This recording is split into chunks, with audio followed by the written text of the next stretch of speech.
নমস্কার বন্ধুরা। তো দেখতে পাচ্ছেন আমার হাতে রয়েছে অন্নপূর্ণা যোজনার একটি ফর্ম। এই ফর্মটি সম্পূর্ণ নির্ভুলভাবে ফিল আপ করা হয়েছে, যাতে অন্নপূর্ণা যোজনা লক্ষ্মী ভাণ্ডার প্রকল্পের পরিবর্তে যে টাকা দেওয়া হবে সেই টাকা যাতে ব্যাংকে ঢুকে সেইভাবেই কিন্তু ফিল আপ করানো হয়েছে, একদম সঠিকভাবে নির্ভুলভাবে। আপনি যদি অন্নপূর্ণা যোজনা বা অন্নপূর্ণা ভাণ্ডারে টাকা পেতে চান তাহলে আজকের ভিডিও আপনার জন্য, তাই শুরু থেকে শেষ পর্যন্ত দেখবেন। আর এখানে কি কি এর সাথে কাগজপত্র বা ডকুমেন্ট অ্যাটাচ করতে হবে সেই কাগজপত্রগুলোও কিন্তু এখানে বলা হয়েছে এখানে, ঠিক আছে? তাই বেশি বকবক করবো না, ভিডিও কিন্তু শুরু করছি। এই যে 13 পাতার ফর্ম দেখতে পাচ্ছেন, গোটাটাই কিন্তু সম্পূর্ণভাবে ফিল আপ করানো হয়েছে। তো চলুন শুরু করি। তো শুরু করার আগে আপনি যদি এই চ্যানেলে নতুন দর্শক হয়ে থাকেন তো চ্যানেলটিকে সাবস্ক্রাইব করতে ভুলবেন না, আর আপনি যদি ফেসবুক পেজ থেকে দেখে থাকেন তো পেজটিকে ফলো করতে ভুলবেন না। তো চলুন বন্ধুরা শুরু করি। প্রথমেই দেখতে পাচ্ছেন অন্নপূর্ণা যোজনা পারিবারিক তথ্য সংগ্রহের ফর্ম। এই ফর্মটি পরিবারের তথ্যও নেবে, তার সঙ্গে সঙ্গে অন্নপূর্ণা যোজনার ফর্ম ফিল আপও কিন্তু হয়ে যাবে। তো এখানে আমরা অত ইন ডিটেলসে আলোচনা করব না, কি কি আপনাদের লিখতে হবে সেই বিষয়গুলো আমরা দেখব, আর সেটা যেন সঠিকভাবে আপনারা ফিল আপ করতে পারেন সে বিষয়টাই কিন্তু আমরা বুঝবো, ঠিক আছে? দেখুন, প্রথমে রয়েছে 1 নাম্বার কলমে দেখতেই পাচ্ছেন বিভাগ বা ক্ষেত্র রয়েছে। তারপরে এইদিকে দেখতে পাচ্ছেন ডান সাইডে রয়েছে বিকল্প অথবা ইনপুট। এখানে আপনাদের সম্পূর্ণ জিনিস লিখতে হবে, আর এখানে কি কি লিখতে হবে সেটা কিন্তু বলে দেওয়া হয়েছে। আর এদিকে দেখতে পাচ্ছেন নির্দেশনায় বলা হয়েছে সঠিক হলে টিক চিহ্ন দিতে হবে। তো দেখুন, প্রথমে আমরা 1 নম্বরে দেখব। প্রথমেই রয়েছে পরিবারের প্রধানের নাম, আপনার পরিবারের প্রধান। তো বন্ধুরা, এখানে আপনাদের একটা বিষয় ক্লিয়ার করে দেই। আপনারা হয়তো ভাববেন যে এখানে যে অন্নপূর্ণা ভাণ্ডার বা অন্নপূর্ণা যোজনায় অ্যাপ্লাই করছে তার কি নাম কি এখানে বসাবো, তাকে কি পরিবারের প্রধান বা হেড অফ দ্য ফ্যামিলি বানাবো? তো বন্ধুরা, সেটা কিন্তু নয়। এখানে আপনার পরিবারে আপনার যে গার্জিয়ান রয়েছে সেই গার্জিয়ানের নাম কিন্তু আপনি বসাবেন। হতে পারে যিনি অন্নপূর্ণা যোজনার আবেদন করছেন সেই গার্জিয়ান রয়েছে, তাহলে ওনার নামই হবে। আর আপনার ফ্যামিলিতে যদি অন্য কেউ গার্জিয়ান থেকে থাকে তাহলে সেই গার্জিয়ানের নাম কিন্তু আপনি এখানে বসাবেন। আপনার ইচ্ছা অনুযায়ী আপনি কাকে গার্জিয়ান রাখবেন সেটা কিন্তু এখানে বসাতে পারবেন, ঠিক আছে? এখানে আপনি পুরো নাম বাংলায়ও লিখতে পারেন এবং ইংরেজিতেও লিখতে পারেন। আর ইংরেজিতে লিখলে আপনি কিন্তু অবশ্যই ক্যাপিটাল লেটারে অর্থাৎ বড় হাতের কিন্তু লেখার চেষ্টা করবেন, ঠিক আছে? তো এখানে আপনার নাম বসিয়ে দেবেন, ফুল নাম, আপনার টাইটেল, আপনার নেম দুটাই কিন্তু, ঠিক আছে? আর এখানে বলা হয়েছে আধার কার্ড নাম অনুযায়ী, আধার কার্ডের অনুযায়ী কিন্তু এখানে আপনাদের নামটি বসাতে হবে। তারপরে 2 নম্বরে দেখতে পাচ্ছেন জন্ম তারিখ। এখানে দিন, প্রথমে আপনি কোন দিনে জন্মগ্রহণ করেছিলেন, কোন মাসে জন্মগ্রহণ করেছিলেন, কোন বছর আপনি জন্মগ্রহণ করেছিলেন, এখানে আপনাদের সমস্ত বিষয় কিন্তু বসাতে হবে। আমি যেরকমটা বসিয়েছি সেরকম কিন্তু আপনারটা বসিয়ে দেবেন। 3 নম্বর, পরিবারের প্রধানের হেড অফ দ্য ফ্যামিলির লিঙ্গ কী রয়েছে, তিনি কি মহিলা নাকি পুরুষ নাকি অন্যান্য? আপনার ক্ষেত্রে যেটা হবে সেটাতে আপনি টিক করবেন, আমি যেরকম দিয়েছি, ঠিক আছে? তারপরে দেখতে পাচ্ছেন 4 নম্বর, পরিবারের প্রধানের হেড অফ দ্য ফ্যামিলির আধার নাম্বার এখানে আপনাকে ইনপুট করতে হবে। এখানে কিন্তু আপনার আধার নাম্বারটি আপনার যে পরিবারের হেড রয়েছে বা আপনি যাকে হেড অফ দ্য ফ্যামিলি বা প্রধান বানিয়েছেন তার এখানে আধার নাম্বার ইনপুট করতে হবে বা বসাতে হবে, ঠিক আছে? তারপরে দেখুন, এখানে বলা হয়েছে 5 নম্বরে ডিজিটাল রেশন কার্ডের পারিবারিক আইডি যদি থাকে, এটা কিন্তু অপশনাল, দিতেও পারেন না দিতেও পারেন, দিলেও কিছু হবে না, না দিলেও কিছু হবে না, ঠিক আছে? এখানে যদি থাকে আপনার ডিজিটাল রেশন কার্ডের পারিবারিক আইডি সেক্ষেত্রে দিবেন, না হলে দিবেন না, ঠিক আছে? স্পষ্ট। তারপরে দেখতে পাচ্ছেন 6 নম্বর, পরিবারের সদস্যের সংখ্যা। আপনার পরিবারে কয়জন সদস্য রয়েছে এখানে কিন্তু বলা হয়েছে নির্দেশনায় শুধুমাত্র সংখ্যায় লিখতে হবে। যেমন আমি দিয়েছি, দেখতেই পাচ্ছেন আপনি 3 লিখেছি, আমার পরিবারে 3 জন, আমি সে অনুযায়ী কিন্তু আমি 3 লিখেছি, ঠিক আছে? তারপরে দেখতে পাচ্ছেন 7 নম্বরে রয়েছে ঠিকানা। এখানে আপনার আধার কার্ডে যেমন যেমন ঠিকানাগুলি রয়েছে বা অ্যাড্রেস রয়েছে সেই অ্যাড্রেসটি এখানে কিন্তু সম্পূর্ণ নির্ভুলভাবে একদম পুরোটাই কিন্তু ফিল করতে হবে, ঠিক আছে? যেমন প্রথমে দিয়েছি আমি ভিলেজ, তারপরে পোস্ট অফিস, তারপরে দেখতে পাচ্ছেন আপনার পুলিশ স্টেশন, তারপরে ডিস্ট্রিক্ট, তারপরে কিন্তু আপনি পিন নাম্বার দেবেন। মানে আপনার আধার কার্ডে যেমন যেমন অ্যাড্রেসটা রয়েছে তেমনই কিন্তু এখানে ফিল করতে হবে। কার আধার কার্ডে থাকতে হবে? হেড অফ দ্য ফ্যামিলি, মানে আপনি যাকে প্রধান বানিয়েছেন তার যেরকম যেরকম অ্যাড্রেস রয়েছে সেই অ্যাড্রেসটা এখানে ইনপুট করবেন বা বসাবেন, ঠিক আছে। তারপরে দেখতে পাচ্ছেন 8 নম্বরে যোগাযোগের নম্বর। এখানে কিন্তু যোগাযোগ নম্বর আপনার দিতে হবে। এখানে নির্দেশনায় লক্ষ্য করবেন, বিশেষত পরিবারের প্রধানের আধার নং সংযুক্ত মোবাইল নম্বর দিতে হবে। আপনি যে পরিবারের হেড অফ দ্য ফ্যামিলি বানিয়েছেন তার যে আধার কার্ড রয়েছে তার আধার কার্ডের সঙ্গে যে মোবাইল নম্বরটি লিঙ্ক করা রয়েছে সেই মোবাইল নম্বরটি কিন্তু এখানে আপনাদের বসাতে হবে, ঠিক আছে। তারপরে দেখতে পাচ্ছেন এখানে 9 নম্বর রয়েছে, বলা হয়েছে নাম, জন্ম তারিখ, লিঙ্গ, পরিবারের প্রধানের সঙ্গে সম্পর্ক, আধার নং, পরিবারের সকল সদস্যদের। তো এখানে পরিবারের সকল সদস্যদের বলা হয়েছে। এইবারে কিন্তু একটা মেন কথা আপনাদের বলে রাখি, এখানে বলা হয়েছে টোটাল 5টা সদস্যের বা 5 জন সদস্যের কিন্তু নাম লেখা যাবে হেড অফ দ্য ফ্যামিলি বাদ দিয়ে। আপনার পরিবারে যদি 6 জন থাকে তাহলে কিন্তু ঠিক আছে। আপনার পরিবারে যদি 6 জনের বেশি থাকে তাহলে আপনি কি করবেন সে বিষয়টাও কিন্তু একটু পরেই বলছি। এখানে কিন্তু এক এক করে দেখতে থাকুন, তাহলেই কিন্তু বুঝতে পারবেন, ঠিক আছে। এখানে আপনি দেখতেই পাচ্ছেন পরিবারের প্রধান, যেমন হেড অফ দ্য ফ্যামিলি যাকে বানিয়েছিলেন তার নাম কিন্তু এখানে আপনি ইনপুট করে দেবেন বা লিখে দেবেন। তারপরে দেখতে পাচ্ছেন এখানে আপনার বাড়িতে কজন সদস্য রয়েছে, 1 2 3 এরকম করে রয়েছে। তো প্রথম সদস্য আমার রয়েছে হেড অফ দ্য ফ্যামিলি হচ্ছে এইজন। তারপরে দেখতে পাচ্ছেন এখানে তার যে বাড়ির সদস্য, এখানে কিন্তু 1 নম্বরে যেমন নাম লিখেছি, তারপরে জন্ম তারিখ ওনার লিখেছি, তারপরে লিঙ্গ লিখেছি। তারপরে দেখতে পাচ্ছেন পরিবারের প্রধানের সঙ্গে তার কি সম্পর্ক, এখানে দেখতে পাচ্ছেন তার যে সম্পর্ক সেটা হচ্ছে হাজব্যান্ড হবে। আপনি আপনার ক্ষেত্রে কি হবে সেটা বসিয়ে দেবেন। তারপরে ওনার আধার কার্ডের নাম্বারটা এখানে বসিয়ে দেবেন। এইবারে দেখতে পাচ্ছেন তার পাশাপাশি ডান সাইডে বলা হয়েছে অন্নপূর্ণা যোজনার জন্য আবেদন করা হচ্ছে। এখানে কিন্তু আমার একটা মিস্টেক হয়ে গেছে, আমার ভুল হয়ে গেছে, এটা এর জন্য আমি ক্ষমা প্রার্থী। এখানে আপনারা দেখতে পাচ্ছেন প্রথমেই আমি হ্যাঁ করেছি। এখানে যেটা দেখতে পাচ্ছেন পরিবারের প্রধান হেড অফ দ্য ফ্যামিলি, এই যে নামটি লেখা হয়েছে ইনি কি অন্নপূর্ণা যোজনার জন্য অ্যাপ্লাই করছে? যদি না করে থাকে সেক্ষেত্রে কিন্তু এখানে আমাদের টিক চিহ্ন দিতে হতো না। তো এখানে যাকে আমি হেড অফ দ্য ফ্যামিলি বানিয়েছি ইনি হচ্ছেন পুরুষ, এখানে কিন্তু হ্যাঁ দিতে হতো না। তো হ্যাঁ চিহ্নটি কিন্তু আমাকে এখানে দিতে হতো। তো কারণ 1 নম্বর সদস্য হচ্ছে ইনি, আর ইনি কিন্তু অন্নপূর্ণা যোজনায় আবেদন করছেন। তো হেঁটে কিন্তু আপনি 1 নম্বর সদস্য যদি অন্নপূর্ণা যোজনায় আবেদন করে থাকে সেক্ষেত্রে 1 নম্বর সদস্যের সোজাসুজি যে হ্যাঁ চিহ্নটি রয়েছে সেখানে আপনি টিক করে দেবেন। তারপরে এদিকে নির্দেশনায় বলা হয়েছে বয়স 5 বছরের কম হলে এখানে আধারে কিন্তু আপনারা না চিহ্নিত করুন। এখানে বলা হয়েছে 5 বছরের নিচে যদি কোনো সদস্যের বয়স হয়ে থাকে সেক্ষেত্রে কিন্তু এখানে দেখতেই পাচ্ছেন যেমন আধার নাম্বার রয়েছে, আধার নাম্বার কিন্তু এখানে NA লিখে দিবেন, ঠিক আছে। NA লিখে দিলেই কিন্তু হয়ে যাবে, এখানে কোনো আধার কার্ডের নাম্বার দেওয়ার প্রয়োজন নেই। তারপরে 2 নম্বর সদস্য দেখতে পাচ্ছেন, এখানে 2 নম্বর সদস্য ক্ষেত্রে তেমনই আপনি নাম লিখবেন, তারপরে জন্ম তারিখ লিখবেন, তারপর লিঙ্গ লিখবেন, তারপরে কিন্তু এখানে পরিবারের প্রধানের সঙ্গে সম্পর্ক কি রয়েছে সেটা কিন্তু এখানে লিখে দেবেন। তারপরে কিন্তু এখানে আধার কার্ডের নাম্বারটি ওনার বসিয়ে দেবেন, ঠিক আছে। আর এখানে 2 নম্বর সদস্যের ক্ষেত্রে এই 2 নম্বর সদস্যও যদি অন্নপূর্ণা ভাণ্ডার প্রকল্পে বা যোজনায় আবেদন করে থাকে সেক্ষেত্রে কিন্তু এখানে টিক করবেন, না হলে কিন্তু টিক করার প্রয়োজন নেই, ঠিক আছে।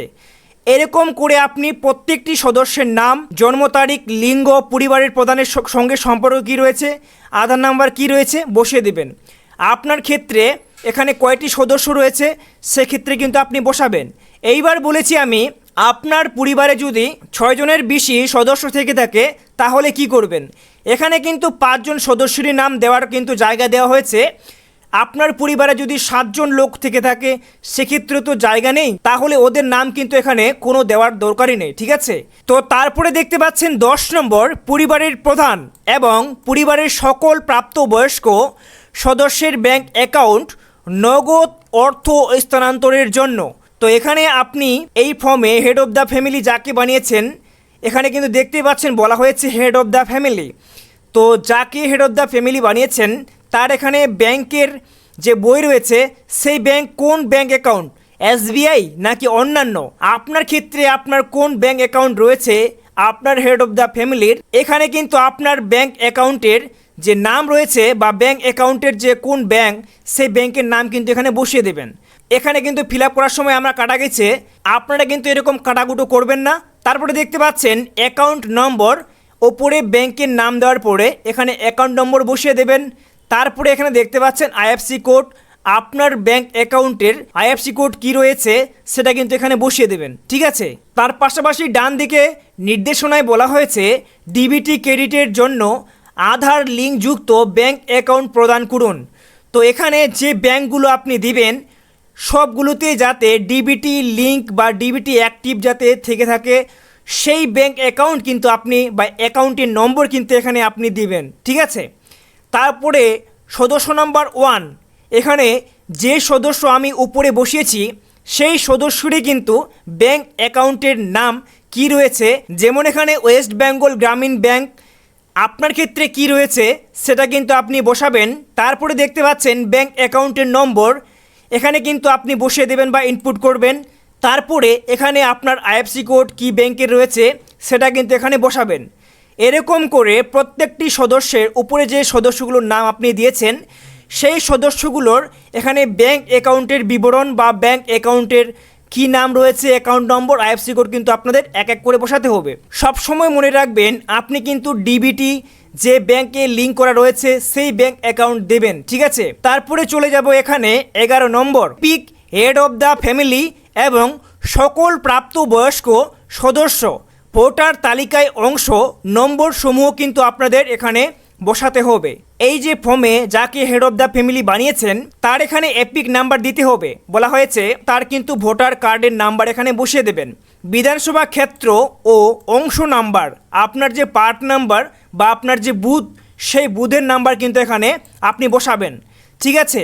এরকম করে প্রত্যেকটি সদস্যের কিন্তু এখানে আপনি এপিক নাম্বার আর পার্ট নাম্বার কিন্তু এখানে বসিয়ে দেবেন বা অংশ নাম্বার, ঠিক আছে, বা আপনার বুথের নাম্বারটি এখানে বসিয়ে দেবেন। যাদের যাদের ভোট উঠেছে দিতে হবে, যাদের যাদের যদি আপনার পরিবারে ভোটই না ওঠে তাহলে কিন্তু আপনাদের দিতে হবে না। তার পরবর্তী আমরা কিন্তু চলে যাব যেটা কিনা দেখতে পাচ্ছেন 12 নম্বর বিভাগ বলা হয়েছে।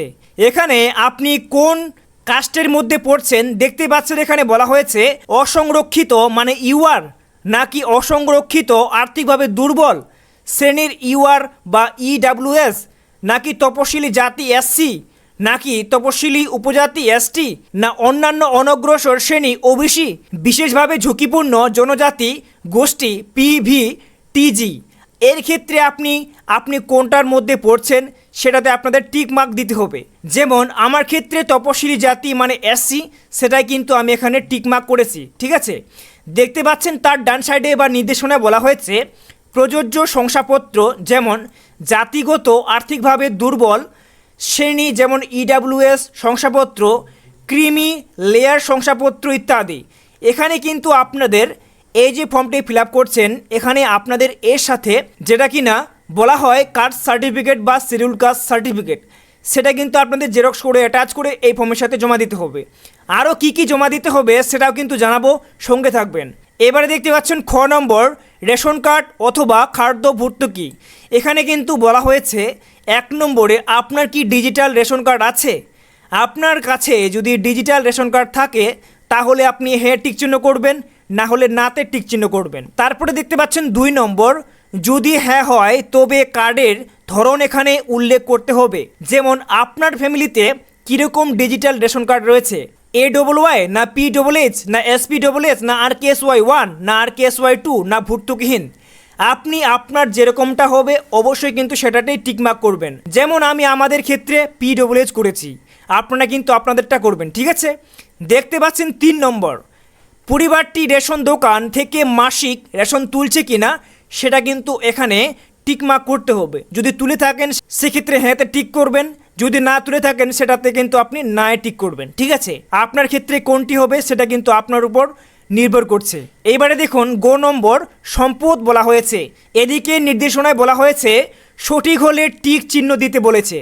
তো আমরা দেখব কি বলা হয়েছে। 1 নম্বরে বাড়ির ধরন, আপনার বাড়িতে কি 3 বা তার বেশি পাকা ঘর রয়েছে। আপনার যদি বাড়িতে 3 বা তার বেশি পাকা ঘর থেকে থাকে মানে পাকা দেওয়াল থেকে থাকে সেক্ষেত্রে কিন্তু আপনাদের এখানে হ্যাঁ বা না টিক চিহ্ন করতে হবে। যদি থাকে হ্যাঁ করবেন, না থাকলে না করবেন, ঠিক আছে। দেখুন 2 নম্বরে পারিবারিক জমির মালিকানা আপনি কি নিজে নাকি না। আপনি যদি নিজের জমি থেকে থাকে সেক্ষেত্রে হ্যাঁ করবেন। তার এখানে কিন্তু নির্দেশনায় একটা ভালো জিনিস বলা হয়েছে, রেজিস্ট্রেশন নথি, মিউটেশনের কপি এবং ROR হালনাগাদের বা তারিখ সহ সর্বশেষ জমির রেকর্ডের কপি কিন্তু আপনাদের দিতে হবে। মানে আপনার যেটা লাস্ট আপনি মানে রেকর্ড করেছেন বা আপনার খতিয়ান রয়েছে সেটাকে জেরক্স করে কিন্তু আপনাকে এখানে দিতে হবে। তারপরে দেখুন এখানে বলা হয়েছে, দেখতেই পাচ্ছেন 3 নম্বরে, পরিবারের সকল সদস্যদের মোট জমির পরিমাণ শতকে কিন্তু লিখতে হবে। আপনার বাড়িতে কত পরিমাণ জমি রয়েছে সেটা কিনা একরে লিখলে হবে না, বিঘায় লিখলে হবে না, সেটা কিন্তু আপনাদের শতকে লিখতে হবে। হতে পারে আপনার বাড়িতে 100 শতক, 200 শতক, 300 শতক বা 1 শতক, 2 শতক, 5 শতক এরকম থাকতে পারে। সেক্ষেত্রে কিন্তু আপনি এখানে সংখ্যায় লিখে দিবেন, ঠিক আছে। এবারে দেখতে পাচ্ছেন নির্দেশনায় বলা হয়েছে রেজিস্ট্রেশন নথি, সর্বশেষ ROR জমির নথি, এখানে কিন্তু যেটা কিনা বললাম আপনাদের খতিয়ান কিন্তু আপনাদের জেরক্স দিতে হবে। এরপরে 4 নম্বর দেখতে পাচ্ছেন বলা হয়েছে যানবাহন, আপনি অথবা পরিবারের কোনো সদস্য কি অবাণিজ্যিক মোটর চালিত 4 চাকার গাড়ি আছে? আপনার ফ্যামিলিতে বা আপনার পরিবারে যদি কোনো 4 চাকার গাড়ি থাকে সেক্ষেত্রে কিন্তু এখানে হ্যাঁ বা না করতে হবে। যদি থাকে এখানে হ্যাঁ করবেন, যদি না থাকে না করবেন। যদি হ্যাঁ হয় তবে গাড়ির সংখ্যা উল্লেখ করতে হবে। আপনার বাড়িতে 4টি গাড়ি থাকতে পারে, হয়তো 5টি গাড়ি থাকতে পারে, এমন করে কিন্তু উল্লেখ করে দেবেন। আর গাড়ির কিন্তু রেজিস্ট্রেশন নাম্বারগুলো এখানে লিখতে হবে। গাড়ি, জিপ, ট্রাক্টর অন্তর্ভুক্ত করুন। যদি হ্যাঁ হয় তাহলে কিন্তু এখানে আপনার মডেল লিখতে হবে, কোন গাড়ি রয়েছে, মডেল কী রয়েছে সেখানে কিন্তু আপনারা ভালোভাবে লিখে দেবেন। আর না হলে তো কিছু করার দরকার নেই। এরপরে 5 নম্বর, পরিবার ভিত্তিক সদস্যের স্বাস্থ্য বিমা আপনার কি করা রয়েছে, মানে হেলথ ইন্স্যুরেন্স কি করা রয়েছে। আপনার পরিবারে যদি হেলথ ইন্স্যুরেন্স কেউ করে থাকে সেক্ষেত্রে তার এখানে বিবরণ দিতে হবে। যেমন এখানে না যদি হয় তা না করে দেবেন, তাহলে কিছু করার দরকার নেই। আর যদি করে থাকে সেক্ষেত্রে কিন্তু আপনি হ্যাঁটা ঠিক করবেন। আর হ্যাঁ ঠিক করলে যদি হ্যাঁ হয় তবে সরকারি বা বেসরকারি বিমার অঙ্ক এবং প্রিমিয়ামের বিবরণ এখানে কিন্তু সব কিন্তু উল্লেখ করতে হবে। সে হেড অফ দ্য ফ্যামিলি, ওনার কি কোনো হেলথ ইন্স্যুরেন্স করা রয়েছে? যদি থাকে সেক্ষেত্রে কিন্তু এখানে সরকারি না বেসরকারি সেটাতে টিক করতে হবে। আর বিমার অঙ্ক কিন্তু এখানে আপনাদের ইনপুট করতে হবে। প্রিমিয়ামের বিবরণ কিন্তু এখানে আপনার দিতে হবে, যেমন আপনি কত মাসে টাকা দিচ্ছেন সেই হেলথ ইন্স্যুরেন্সে সেটা কিন্তু এখানে উল্লেখ করতে হবে। তারপরে দেখুন এখানে বলা হয়েছে সদস্য নাম্বার 1, আপনার যে সদস্য ছিল সে 1 নাম্বার সদস্য, তার কি কোনো হেলথ ইন্স্যুরেন্স করা রয়েছে? যদি হয়ে থাকে সেক্ষেত্রে সরকারি কিনা বেসরকারি সেটা কিন্তু এখানে টিক করতে হবে। তো দেখতে পাচ্ছেন এখানে আমি বেসরকারি করেছি, বিমার অঙ্ক কিন্তু দিয়ে দিয়েছি, প্রিমিয়ামের বিবরণ কিন্তু দিয়ে দিয়েছি কত টাকা মান্থলি পে করা হচ্ছে। এরপরে সদস্য নাম্বার 2, সদস্য নাম্বার 3 এখানে কিন্তু আমাদের কিছু করেনি, এখানে কিন্তু আমি টোটালটাই কিন্তু এখানে বাদ দিয়ে দিয়েছি, ঠিক আছে। তারপরে দেখুন এবারে আমরা চলে যাব ঘ নম্বরে, আয় অথবা পেশা। এখানে 1 নম্বরে বলা হয়েছে কোনো সদস্য কি আয়কর বা পেশাগত কর প্রদান করে, যেমন প্যান অথবা পি ট্যাক্স করে থাকে। যদি করে থাকে তাহলে হ্যাঁ করবেন, না হলে না করবেন। তারপরে 2 নম্বরে বলা হয়েছে পরিবারের সদস্যদের প্যান কার্ড রয়েছে, যদি থাকে সেক্ষেত্রে কিন্তু আপনাদের এখানে প্যান কার্ডের নাম্বার বসাতে হবে। হ্যাঁ হলে যদি হয় তাহলে কিন্তু আপনার নাম এবং প্যান নম্বর কিন্তু আপনাদের উল্লেখ করতে হবে। তো আমি হ্যাঁতে টিক করেছি, পরিবারের সবারই কিন্তু রয়েছে এখানে প্যান নম্বর, এখানে কিন্তু আমি সেই প্যান নাম্বার বা নামগুলো কিন্তু আমি উল্লেখ করে দিয়েছি। আপনার পরিবারে যদি আপনার কারো প্যান নাম্বার থেকে থাকে বা প্যান কার্ড থেকে থাকে সেক্ষেত্রে আপনার নামটি বসাবেন এবং প্যান নাম্বারটি বসাবেন, তাহলে কিন্তু হয়ে গেল। তারপরে দেখতে পাচ্ছেন এখানে বলা হয়েছে 3 নম্বরে কর্মসংস্থানের ধরন। আপনার পরিবারে কি কেউ কাজ করে সরকারি ক্ষেত্রে বা বেসরকারি ক্ষেত্রে, এইরকম কি আপনার পরিবারে যদি থেকে থাকে সেক্ষেত্রে এখানে কিন্তু বলা হয়েছে, দেখতেই পাচ্ছেন পরিবারের প্রধান যিনি হেড অফ দ্য ফ্যামিলি রয়েছে বা যাকে আপনি হেড অফ দ্য ফ্যামিলি করেছেন সে সরকারি ক্ষেত্রে চাকরি করে না বেসরকারি ক্ষেত্রে বেতনভুক্ত কর্মচারী, সংগঠিত ক্ষেত্রে স্বনিযুক্ত উদ্যোক্তা, ব্যবসায়ী মালিক ইত্যাদি, আংশিক সময়ের কর্মরত। তারপরে দেখতে পাচ্ছেন অসংগঠিত ক্ষেত্রে স্বনিযুক্ত কারিগরি, শিল্পী, কৃষক ইত্যাদি, পরিযায়ী শ্রমিক, বেকার, অন্যান্য। এক্ষেত্রে আপনাদের যেমনটা হবে আপনি কিন্তু চুজ করে দেবেন। মানে এখানে আমি দিয়েছি অসংগঠিত ক্ষেত্রে স্বনিযুক্ত কারিগরি, শিল্পী, কৃষক ইত্যাদি, এর মধ্যেই কিন্তু আমাদেরটা যেমনটা রয়েছে আমি কিন্তু তেমনটাই ক্লিক করে বা এখানে টিক মার্ক করে দিয়েছি, ঠিক আছে। যে কোনোটিতে কিন্তু একটিতে আপনাদের টিক করতে হবে। দেখতেই পাচ্ছেন ডান দিকে বলা হয়েছে নির্দেশনায় সবচেয়ে উপযুক্ত ঘরে টিক দিতে হবে বা টিক দিতে বলা হয়েছে যদি থাকে প্রয়োজনীয় নথি অথবা স্বঘোষণা জমা দিতে বলেছে। আপনি এক্ষেত্রে যদি আপনি সরকারি ক্ষেত্রে চাকরি করে থাকেন, আপনার তো নথি বা প্রমাণ থাকবে, সেই প্রমাণের কিন্তু জেরক্স আপনাদের জমা দিতে হবে এই ফর্মের সাথে, ঠিক আছে। তারপরে যে সদস্যগুলোর নাম আপনি এক এক করে দিয়েছেন, সেই সদস্যগুলোর নামের ক্ষেত্রে আপনার কোনটা হবে সেটা কিন্তু দিয়ে দেবেন। 1 নম্বর সদস্যদের ক্ষেত্রে আমি অন্যান্য দিয়ে দিয়েছি, এটার মধ্যে একটিও না। তারপরে দেখতে পাচ্ছেন সদস্য নাম্বার 2-এ বেকার দিয়ে দিয়েছি। তারপরে আমি 3 নম্বর সদস্য কিন্তু এখানেও বেকার দিয়ে দিয়েছে। আপনার ক্ষেত্রে আপনার সদস্যগুলো কোন পর্যায়ে রয়েছে বা কি কাজ করছে সেই অনুযায়ী কিন্তু আপনি টিকমার্ক করবেন। তারপরে দেখুন 4 নম্বরে পরিবারের শিক্ষিত প্রাপ্তবয়স্ক সদস্যদের সংখ্যা এবং পরিবারের অশিক্ষিত প্রাপ্তবয়স্ক সদস্যদের সংখ্যা কত। এখানে আপনার পরিবারে কজন শিক্ষিত আর কজন অশিক্ষিত রয়েছে সেটা কিন্তু এখানে সংখ্যায় লিখে দেবেন। বলা হয়েছে নির্দেশনায় দেখতে পাচ্ছেন পরিবারের সকল শিক্ষিত প্রাপ্তবয়স্ক সদস্যদের সর্বোচ্চ শিক্ষাগত যোগ্যতা প্রদান করুন। এখানে আপনাদের শিক্ষাগত যোগ্যতা আপনাদের প্রমাণ করতে হবে যে কত পর্যন্ত কোন সদস্যটি পড়াশোনা করেছে, সেটা কিন্তু আমরা এক এক করে দেখব। তো আমাদের পরিবারে 4 জন সদস্য মোট, এই 4 জন সদস্যদের মধ্যে 3 জন কিন্তু শিক্ষিত, 1 জন অশিক্ষিত। তো সেক্ষেত্রে আমি কিন্তু লিখে দিয়েছি, দেখতে পাচ্ছেন পরিবারের প্রধান হেড অফ দ্য ফ্যামিলি ইনি শিক্ষিত রয়েছেন। এনার ক্ষেত্রে আমি সর্বোচ্চ শিক্ষাগত যোগ্যতা বিএ পাস করেছি। আপনার ক্ষেত্রে আপনার যেমনটা হবে তেমনটা কিন্তু বসাবেন। সদস্য নাম্বার 1-এ কিন্তু দেখতে পাচ্ছেন শিক্ষিত রয়েছে, এনার সর্বোচ্চ শিক্ষাগত যোগ্যতা এইচএস পাস রয়েছে। আপনার ক্ষেত্রে যেমনটা হবে তেমনটা লিখবেন। সেম কিন্তু এখানে রয়েছে সদস্য নাম্বার 2, সদস্য নাম্বার 3, এরকম করে আপনার যতগুলো সদস্য রয়েছে সে অনুযায়ী কিন্তু আপনি বসাবেন, ঠিক আছে। এরপরে দেখুন 5 নম্বরে কোনো সদস্য কিনা কোনো সাংবিধানিক পদ, মন্ত্রী, সংসদ, বিধায়ক, পৌর স্থানীয় সংস্থা এবং গ্রাম পঞ্চায়েতের সংস্থার প্রাক্তন অথবা বর্তমান ধারক। এক্ষেত্রে আপনার যদি কোনো পরিবারের লোক মন্ত্রী, সংসদ, বিধায়ক বা পৌরস্থানীয় সংস্থা বা পঞ্চায়েতের সঙ্গে প্রাক্তন বা বর্তমানে রয়েছেন, সেক্ষেত্রে আপনি হ্যাঁ বা না করতে পারেন। যদি থাকেন তাহলে হ্যাঁ করবেন, সে প্রাক্তন হতে পারে বা বর্তমানে হতে পারে, সেক্ষেত্রে হ্যাঁ করতে হবে। যদি থেকে থাকে তাহলে যিনি এই পদে রয়েছেন তার সদস্য নাম্বার কিন্তু এখানে বসাতে হবে, কজন, 1 জন, 2 জন, 3 জন, 5 জন এরকম লিখতে হবে, ঠিক আছে। তারপরে দেখুন আমি না করেছি, কোনো লেখার কিন্তু এখানে প্রয়োজন নেই। প্রয়োজনীয় সহায়ক নথি থাকলে জমা দিন স্বঘোষণাপত্র।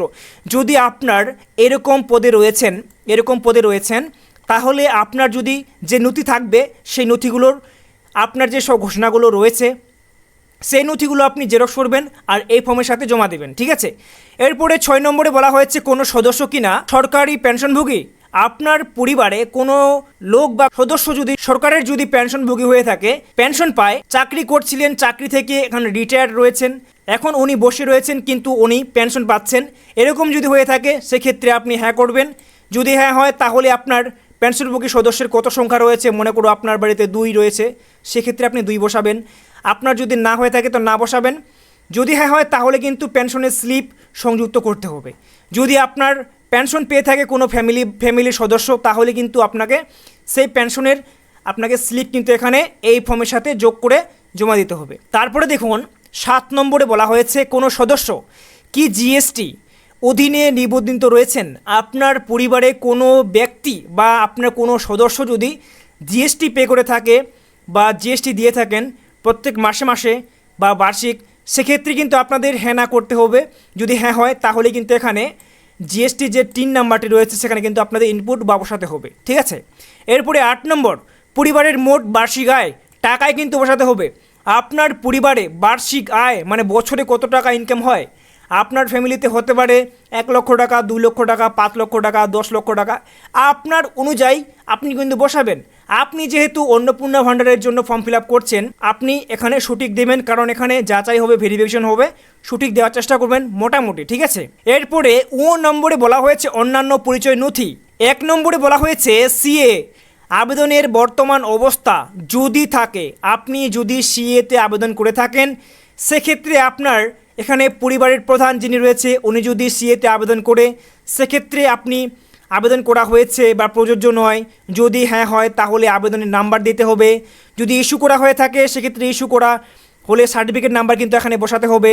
এরকম করে কিন্তু প্রত্যেকটি সদস্যের কিন্তু এখানে এই সিএতে যদি আবেদন করে থাকে, আবেদন নাম্বার থাকে, সেক্ষেত্রে বসাবেন। আর যদি সে সার্টিফিকেট ইস্যু হয়ে যায়, সেই ইস্যু করা সার্টিফিকেটের নাম্বার এখানে বসাতে হবে। আর যদি অ্যাপ্লাই না করে থাকে তাহলে প্রযোজ্য নয় এখানে টিক করবেন, তাহলেই কিন্তু হয়ে যাবে। প্রত্যেকটি সদস্যতে আমি কিন্তু প্রযোজ্য নয় আমি করেছি। আমি যে এখানে যে ফ্যামিলির ফিল আপ করেছি সেই ফ্যামিলি কিন্তু সিএতে অ্যাপ্লাই করেনি, তার জন্য এখানে প্রযোজ্য নয় করেছি। ঠিক আছে, এইবারে দেখতে পাচ্ছেন 2 নম্বর অন্যান্য কিষাণ ক্রেডিট কার্ড আইডি। দেখতে পাচ্ছেন শিল্পী ক্রেডিট কার্ড, মৎস্যজীবী ক্রেডিট কার্ড, শিক্ষার্থী ক্রেডিট কার্ড ইত্যাদি। এরকম যদি ক্রেডিট কার্ড আপনাদের থেকে থাকে সেক্ষেত্রে কিন্তু এখানে আপনি বসাবেন।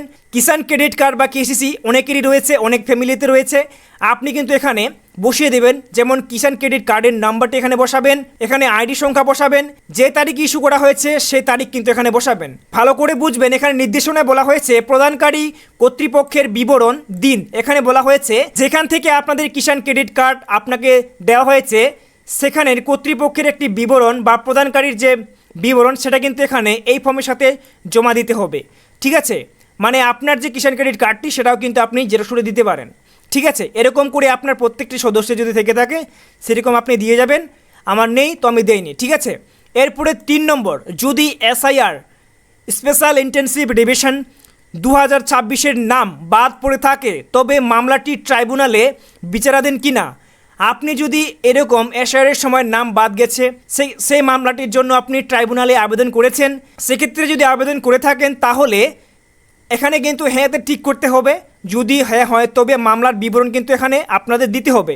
মামলার বিবরণ মানে বোঝানো হয়েছে আপনি যে ট্রাইব্যুনালে আবেদন করেছেন, ট্রাইব্যুনালে আবেদন করার সময় যে কাগজটি পেয়েছেন তার কিন্তু বিবরণ বা তার কিন্তু জেরক্স কিন্তু আপনাদের দিতে হবে। আর যদি প্রযোজ্য নয় বা না হয়ে থাকে সেক্ষেত্রে আপনি প্রযোজ্য নয় টিক করবেন, কোনো কিছু কিন্তু হবে না। ঠিক আছে, এরপরে চলে যাব, সব ক্ষেত্রে আমি প্রযোজ্য নয় দিয়েছি, আপনার ক্ষেত্রে যেমনটা হবে তেমনটাই কিন্তু করবেন। এরপরে দেখতে পাচ্ছেন 6 নম্বর রয়েছে সামাজিক মর্যাদা এবং নির্ভরশীল ব্যক্তিগণ। এখানে বলা হয়েছে 1 নম্বরে বিদ্যালয়ের অধ্যয়নরত পরিবারের সকল শিশুর বিবরণ দিতে বলেছে। 1 নম্বর শিশু, আপনার পরিবারে যদি শিশু থেকে থাকে আপনি তাদেরকে সদস্যরূপে করেছেন, সেক্ষেত্রে আপনি কিন্তু সদস্য নাম্বার 1-এ আপনার কে শিশু রয়েছে সেই শিশুর নাম এখানে বসাবেন। শ্রেণী কোন শ্রেণীতে পড়ছে সেটা কিন্তু আপনি বসিয়ে দেবেন। বিদ্যালয়ের নাম দেবেন, কোন বিদ্যালয়ে পড়ছে সে বিদ্যালয়ের নামটি বসাবেন। এখানে ধরন রয়েছে কোন সরকারি না বেসরকারি নাকি অন্যান্য না স্বীকৃত মাদ্রাসা না অন্যান্য নাকি, সেটা কিন্তু আপনি এখানে বসিয়ে দেবেন। ঠিক আছে, বিদ্যালয়ের ধরন অন্যান্য নির্বাচন করলে অনুগ্রহ করে বিস্তারিত উল্লেখ করুন, যেমন ওপেন স্কুলিং, হোম স্কুলিং ইত্যাদি। মানে আপনি যদি আপনার ক্ষেত্রে অন্যান্য যদি সিলেক্ট করে থাকেন সেক্ষেত্রে আপনি আপনার যে শিশু রয়েছে কোন স্কুলে পড়াশোনা করছে তার বিবরণ কিন্তু আপনাদের এখানে দিতে হবে। তারপরে এখানে দেখতে পাচ্ছেন সদস্য নাম্বার 2-এ আরেকটি শিশুর নাম আপনার পরিবারে যেমন হবে তেমনটাই কিন্তু বসাবেন। আমি যেমনটা করেছি আপনারা কিন্তু আপনার ক্ষেত্রে যেটা প্রযোজ্য সেটাই কিন্তু করবেন। ঠিক আছে, এবারে চলে যাব তারপরের নাম্বার, বলা হয়েছে শিশুদের টিকাকরণের বর্তমান অবস্থা। আপনার যে প্রথম শিশু বা সদস্য রয়েছে তার কি টিকাকরণ হয়ে গেছে? বলা হয়েছে হ্যাঁ টিকাকরণ শুরু হয়েছে অথবা সম্পূর্ণ হয়েছে, সেক্ষেত্রে আপনাদের হ্যাঁ করতে হবে। আর টিকাকরণ করা হয়নি তাহলে কিন্তু আপনারা এখানে টিক করবেন। আপনার শিশুর ক্ষেত্রে কোনটি, যদি হ্যাঁ টিকাকরণ শুরু হয়েছে বা অথবা সম্পূর্ণ হয়ে গেছে সেক্ষেত্রে এটাতে টিক করবেন। আমি যেটা করেছি আপনার ক্ষেত্রে যেটা হবে সেটা করবেন। এবার যদি হ্যাঁ হয় তাহলে কিন্তু টিকাকরণের কার্ড আইডি, যদি না হয় তাহলে শেষ টিকা নেওয়ার তারিখ, টিকা না নেওয়ার কারণ উল্লেখ করতে হবে। যদি হ্যাঁ হয় তাহলে কিন্তু টিকাকরণের কার্ড আপনাদের এখানে জেরক্স করে দিতে হবে। আর যদি আপনার টিকাকরণ না নেওয়া হয় বা আপনার শেষ তারিখ দিবেন এবং এখানে টিকাকরণ না নেওয়ার যে কারণটি সেটা কিন্তু এখানে উল্লেখ করতে হবে। ঠিক আছে, এবারে কিন্তু পরবর্তী নাম্বার 6 নম্বর রয়েছে সরকারি প্রকল্পের আওতায় সুবিধা। দেখতে পাচ্ছেন 1 নম্বরে আপনি কি কোনো সরকারি প্রকল্পে সুবিধা বা ডিবিটি এর মাধ্যমে পাচ্ছেন, সেক্ষেত্রে কিন্তু আপনাকে হ্যাঁ বা না করতে হবে। যেমন পরিবারের হেড অফ দ্য ফ্যামিলি হতে পারে উনি একজন কৃষক, ওনার পিএম কিষাণ প্রকল্পে উনি টাকা পাচ্ছেন বা পিএম কিষাণ যোজনার টাকা পাচ্ছেন, সেক্ষেত্রে আপনার কিন্তু পিএম কিষাণ যোজনার যে ডিবিটির মাধ্যমে টাকা আসে সেক্ষেত্রে কিন্তু হ্যাঁ করতে হবে। তো আমি মনে করো এই ফ্যামিলির পাইনি, তার জন্য আমি না করেছি, বুঝতে পারছেন। এবার যদি আপনার হ্যাঁ হয়ে থাকে তাহলে এখানে দেখতে পাচ্ছেন প্রকল্প 1 2 3 4 5 6 এরকম করে দেওয়া রয়েছে। প্রকল্পের নাম এখানে আপনাদের লিখতে হবে, দেখতে পাচ্ছেন এই ঘরগুলো।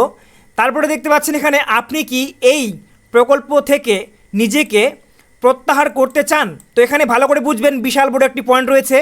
আপনি যদি এখানে হ্যাঁ করেন আর আপনি যদি ডিবিটির মাধ্যমে টাকা পেয়ে থাকেন, সেক্ষেত্রে কিন্তু আপনাকে এখানে ভালো করে বুঝবেন আপনি কি এই প্রকল্প থেকে নিজেকে প্রত্যাহার মনে বঞ্চিত করতে চান, এই প্রকল্পে কি টাকা আপনি নিতে চান না।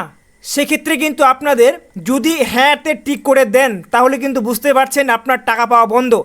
যে কোনো প্রকল্পের ডিবিটির মাধ্যমে টাকা পেলেই হ্যাঁ করলে আপনার টাকা কিন্তু বন্ধ হয়ে যাবে, ভালোভাবে বুঝবেন কিন্তু, ঠিক আছে। যদি হ্যাঁ হয় তবে প্রকল্পের নাম উল্লেখ করুন, প্রকল্পের থেকে বেরিয়ে যেতে টিক বক্সে টিক চিহ্ন করুন। এখানে আপনাদের কিন্তু বলা হয়েছে প্রকল্পের নাম দিতে হবে, মনে করো পিএম কিষাণ দিলেন আর হ্যাঁতে টিক করে দিলেন, তাহলে কিন্তু আপনার টাকা পাওয়া বন্ধ হয়ে গেল।